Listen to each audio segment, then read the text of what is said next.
And right now, we will be speaking about the mental burden of uncertainty, supporting the families of the prisoners of war. With us is the doctor of psychology, a clinical psychologist who provides clinical and counseling services in crisis, disaster, and trauma situations, who has served as an associate clinical teaching professor in the Graduate School of Applied and Professional Psychology at Rutgers University, Monica Integard. So, Monica, we are ready to hear it from you. The floor is yours. I'll go ahead and share and continue. You can tell me if that's a problem, if you already have it on another screen, because I was not quite sure of that. So again, thank you so much to everyone for having me. Apologies for the bit of the delay. And as always, it's an honor to be here. Everyone in Ukraine is close to my heart. And I support you in your struggles and into victory, which I am confident of. I'm going to be talking about briefly an overview of working primarily with families of hostages. I've worked with both hostages who were released and families of hostages. This will focus a bit more on working with families of hostages. Since 2008, so for about the last 15 years, I've worked with 13 different families. Of those 13 families, which doesn't sound like a lot, it has been an emotional journey. I can say that for certain. Of those 13 families, 8 of the family members, their loved ones, were released. 2 were killed, and 3 were the outcome was unknown. They were never heard from through more than a decade. So it's the latter category too that I'll want to talk a bit about, because that is such a difficult challenge for families when the outcome and the safety and the life of their loved one is unknown. Also, the length of time that their loved one, that the person was in captivity, ranged from 21 months to 7.5 years. So you can see lots of difference in that. This is a quote from, I won't be sharing much case material because of the highly confidential nature of this work, and to protect the privacy of the people that I've worked with, obviously, but I'll share some general information and some conceptual information as well. But this is a quote from a very, very articulate, one of the family members that I worked with. She was a mother, her daughter was held, and she was a writer. So you can tell from her words how she just is able to capture things. There is no one whose presence is felt more keenly at your table than the one whose absence remains forever unknown and unknowable. So I'm going to be talking about violent uncertainty and explaining a bit about how I use that term, where I get that term, understanding how these hostage situations are a different type of experience because of the extreme uncertainty, which feels like an act of violence, and then working with families and individuals over time. This is a brief snapshot that I can let you look at later with a reference from the National Consortium for the Study of Terrorism, Responses to Terrorism, that gives you data from 2007 to 2022 about the number of worldwide kidnappings. You can see a large uptick increase in 2015, 2016. Actually, the number of kidnapping incidents went down during those years, but the number of people increased significantly. And that was due to a range of factors. There was a lot of child kidnappings. There was a lot of acts of terrorism in the Middle East and Afghanistan. And there was a number of issues related to the migrant crisis as well, in terms of people being kidnapped and trafficked through those incidents. I'm going to be talking about structural violence as a construct and a concept in working with families who have a loved one who's been taken hostage. This was a term coined by the Norwegian sociologist Johan Galtung in 1969, and he really used it. He's known as sort of the father of peace and conflict studies, and he started a center in Oslo that is really the center that so many places from around the world have replicated in their universities and their organizations. He talked about structural violence to describe structures of inequality that comprise systemic violence. He was talking about it a lot in relation to how we treat refugees and migrants and people who we see as the other. But it has a lot of relevance, obviously, to political violence, and that's the other way that we talk about structural violence, is its relationship to political violence. So structural violence is really the aim of terrorist actors and acts of terrorism across a number of different kinds of spectrums, including war. And the goal of this kind of violence is to create conditions of precarity, to really completely destabilize a society, is the goal of structural violence, to have people constantly feeling that they are unsafe as a society. There's generally, there's a wonderful article that came out just a couple of years ago that talked about 3 types of structural violence, and this is in the references at the end. Violent abandonment, the slow violence of the everyday, I'll be touching on those briefly, and then violent uncertainty, which is really the basis of what I'm talking about. So again, the goal of terrorism is not violence per se, but rather instilling fear in a population. So the goal of most violence, including sexual assaults, rape as a tool of war, it's not it's the taking control of a population that is the goal, and instilling fear and terror in a population.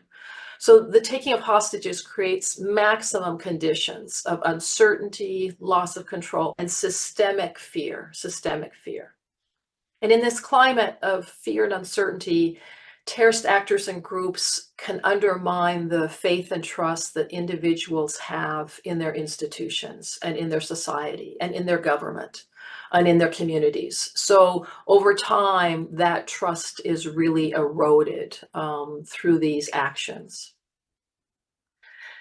Just to step back for a moment and put ourselves in the situation in a very, sort of large perspective, a meta perspective, if I can say. So in this kind of overarching perspective of life, hostages each day face 3 possibilities. Today I will be freed. Today I will be killed. Today will be another day in a long line of days with no end in sight and no answer to when this will end or how it will end. The families of hostages face these same 3 possibilities each day. Today their loved one will be freed. Today they will learn their loved one was killed, either in an attempted rescue gone bad or were killed by the terrorists. Today will be another day in which they hear nothing and they know nothing. So each evening, the individuals who are held hostage and the families face the same emotions in one sense, a shared emotion, which is the dread of and hope for the following day. The dread that it will be another day that they hear nothing, or that they hear that, they had received terrible news. And the hope that the following day, the next day, for the hostage, that they'll be released, rescued, for the family that their loved one will be released. But that violent cycle of uncertainty, because it feels like a violent violation has been committed on someone. Certainly for the hostages, many hostages, in my experience, most have been abused and tortured in some way, physically, emotionally. Well, captivity is psychological torture, and sexual violence as well. For the families, it's a different kind of torment. It's a violent uncertainty. And so to just keep that in mind, and our hearts, as we think about what it would mean to work with these families. We as human beings, we're not built for uncertainty. Neurologically, biologically, we are not wired for uncertainty. We like to know and have a predictable environment. So we're built to understand, we're built to make meaning out of things, to make sense and out of patterns of experience. That's how human beings learn, is looking for patterns and understanding patterns of experience and the meanings of experience. So the violent uncertainty of hostage taking interrupts that capacity of individuals to make meaning and understand their world. And over time, this results in a real state of disorientation for families. So depending on how long families are in this situation, how long their loved one is held captive, as I said, can be days, months, years. The longer it goes on, up to a certain point, the more disorientation the family feels. Like they lose track of days, like what day is it? They lose track of events. Sometimes, they lose track of how long they've been keeping track if the situation goes on and on and on. But it's a very disorienting experience. It's hard to feel like anything in your life has familiarity anymore. And that's the thing I've worked with families a lot around is all of a sudden there is nothing in their life and in their world that feels familiar. Additional similarities with structural violence, the slow violence of the everyday, and again, for people who are held hostage, this daily violence and the threat of violence. And it's oftentimes the threat of violence, that's what is used to control hostages. That is what is used, threat of psychological, physical violence. But it infuses and permeates all interactions, even if direct physical violence is at a minimal, is minimum for a period of time. The other aspect is violent abandonment. The hostages have no idea what is being done to try to rescue them. As time goes on and on, they wonder if anything is being done and they wonder if they've been forgotten. So they start to lose hope of ever being released or rescued. For families, as the media attention starts to wane and government NGO support starts to wane because the government NGOs are onto other things, they feel increasingly abandoned. And that abandonment has a real violent feeling to them. They have been left to suffer alone and left to try to make sense of things and try to act to rescue their family member on their own is what is felt over time. So just some suggestions. This next section will be more clinical and just concrete, practical suggestions for working with families. And we'll talk a bit about a particular kind of loss and grief. It's important to meet with the affected families immediately, as soon as you can. So most of my experience has been working with different NGOs. And so there's a focal point assigned, and that person meets with the family members immediately upon learning that someone has been taken hostage. To have someone available for the families 24/7. And that I really mean 24/7, somebody who will be available. So obviously this is going to probably be more than one person, but sometimes it is one person in an organization who takes that on. In my clinical work with families, because it's how I work clinically, I manage my own psychiatric, psychological emergencies in my practice. I also am available to families 24/7. This is a small point, and you may think it's obvious and why I'm emphasizing this. It's just time is such a precious resource and such a dreaded object of torment for families, because each minute feels like forever. So for us, it is really important when we say we will contact a family member at a certain time to contact them at that time, because as we know, for someone who is waiting to hear about their loved one, each minute feels like an hour. So how important it is to be punctual. To give frequent updates, and oftentimes this may not be us as a clinician, as a therapist, but it may be you in your role as in an organization. So someone, usually the focal point, to give frequent updates. I advise giving daily updates for certainly the first year, and that may sound like that's a lot, and that's what's needed. Even if there is nothing new to report, even if you are saying the same thing you said yesterday, to make contact with the family at an agreed upon time and tell them there is nothing new to report. But it's impossible to know how important, even if it's brief, that daily contact is that's an update. Again, answer all questions, honestly, even if the answer is, I don't know. For me, because I'm not privy to the negotiations to release hostages or what may be happening politically in a certain environment, for me, many of my answers are, I don't know, and referring to the focal point. But it is important to listen to and answer every question. to be transparent as possible. If you say, I don't know, it has to be that you really don't know. If you know something, and you're hesitant to disclose it, you need to talk with the organization, the government sector that you're working with, to determine who is going to be sharing that information with families. If there's any sense the family starts to develop that you are withholding information, understandably, this just makes their suffering worse. So, and can induce crises when that could be avoided. Crises, nevertheless, are inevitable. So, if you don't have good crisis intervention skills, and everyone in Ukraine has those skills, I know. This is because of how you are, the necessity of how you are surviving. For clinicians and other parts of the world to recognize that crises are inevitable and to really be expert in your crisis intervention skills. Prepare yourself and your team for a range of emotions, and to remember people in a crisis act differently than when they're not in a crisis. And then help the family prepare for questions and intrusions. A lot of it will be media related. Does the family want to assign a spokesperson who will talk to the media? How to handle questions from family, friends, coworkers. Just again, some general points. Reactions change over time. Families get wary. They get more and more depressed. So to be able to deal with anxiety and depression, as well as post-traumatic reactions over time, how their relationships within the family among different family members will change. Your relationship with the family will change. In the beginning, they will hang on your every word and they will want to meet with you as much as possible. And after time, there's a wariness that sets in, and still that time is important. And to prepare ourselves, and I'm focusing on clinicians, that's the world that I live in, prepare ourselves for the range of outcomes.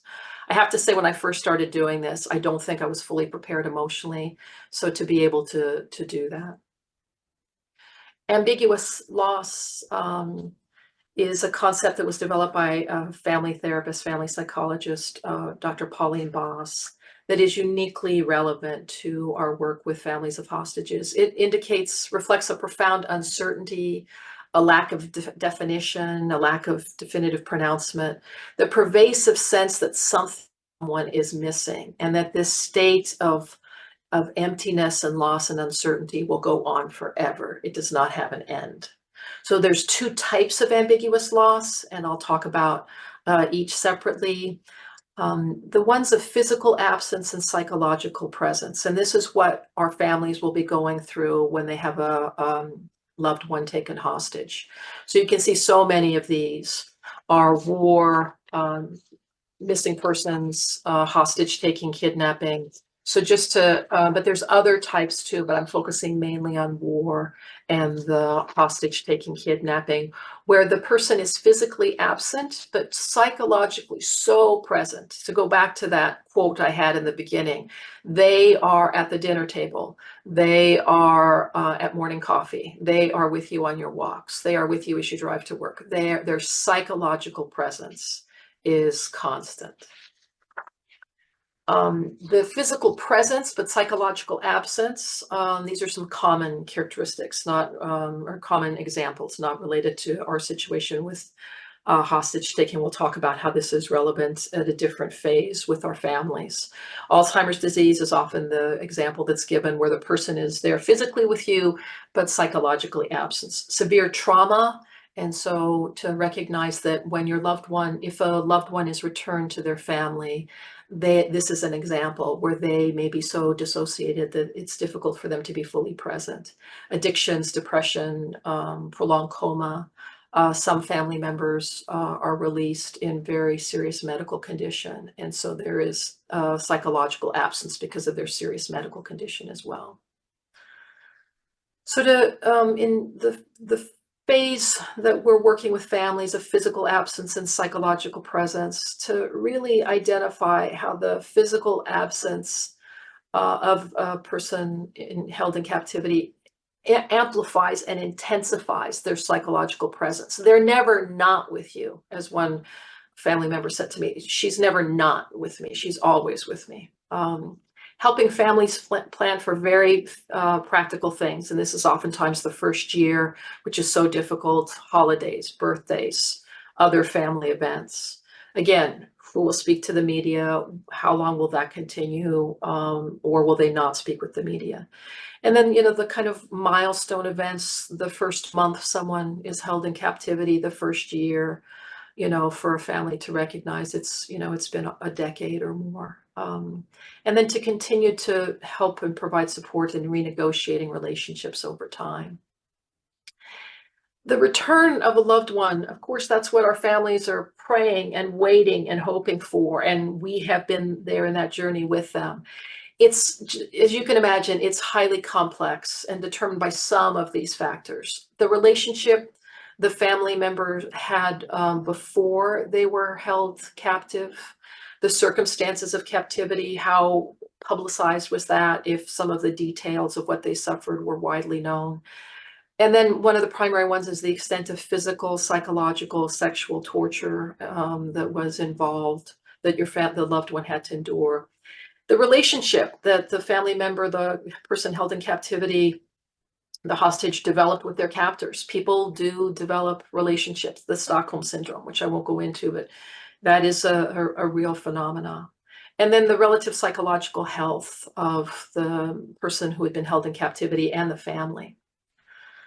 So this is also where it changes, where we have the second type of ambiguous loss, where the loved one is physically present, but maybe, and I say maybe, that may not be the case, but to some degree, there is a psychological absence. It may not be what the family expected. So the person, as many family members say, they feel present in body, but not in spirit. They're there with me, but they're not really with me. And that this aspect can be really difficult to negotiate for families, because on some level it involves profound dissociation on the part of the hostage family member who was released. It is very simple. There's no magic. There is patience, support, and time on the part of the family member, on the part of us as helping professionals. And then at some point in time to consider professional support with a really qualified psychotherapist for the person who had been held hostage. There's been a number of the families I've worked with where as awkward as it may be, I have worked with both the person who was released and their family. The hardest, as you can imagine, is when there is no resolution. When a decade passes and there is no more news, there's no more reports. It's not uncommon here where family members take different positions, and this can result in real conflicts and divides in the family. So what oftentimes happens, as an example, an adult child is the person who's been taken hostage and is captive. Years and years, decade goes by, and there is no outcome. It's unknown.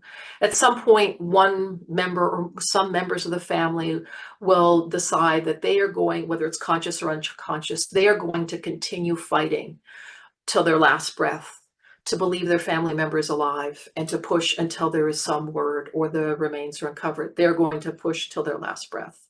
Another family member, for example, the father may switch. Different family members may feel like at some point, for their own sanity, for their life, the health of their other family members, other children, as an example, they need to accept the fact that their loved one is been killed.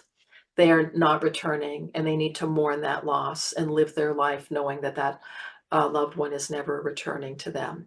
And those kind of divisions are extremely painful, as you can imagine, to manage in working with families of hostages. This is a completely separate workshop in terms of working with the hostages themselves. So this is just a very brief overview slide of what to be prepared for in terms of all the issues that one must address in psychotherapeutic work with hostages who mostly have been tortured. So it's the similar work to working with survivors of torture. Just the last thing is to focus on timing and integration of interventions. And I know I need to wrap up. So this is, again, working with the released hostages. Again, think of working with torture survivors. In the early release recovery phase, focus on medical care, establishing a routine, regulating sleep, eating, exercise, lots and lots of quiet time. Not a lot of questions, not a lot of people, lots of quiet time, not focusing on the worst things that happened. The middle stages, increasing tolerance for being with others, which is very difficult for many people who've been held hostage, particularly if it's been for a long time and they've been in solitary. Increasing tolerance for the reminders of the captivity, and integrating dance, art, movement therapy. Many of you know I'm a big believer in equine therapy. And the later recovery phase is when you may introduce psychotherapy, trauma-focused psychotherapy with qualified professionals. So just a reminder for us of how we need one another, that we cannot do this alone. This Irish proverb, it is in the shelter of each other that people live. And just to say thank you again, and there's references there. And my gratitude and deep admiration for all of you, to all of you. Apologies that it was a bit rough in the beginning. I hope that that became clear as time went on. That was just an overview. So let me pause, say thank you again.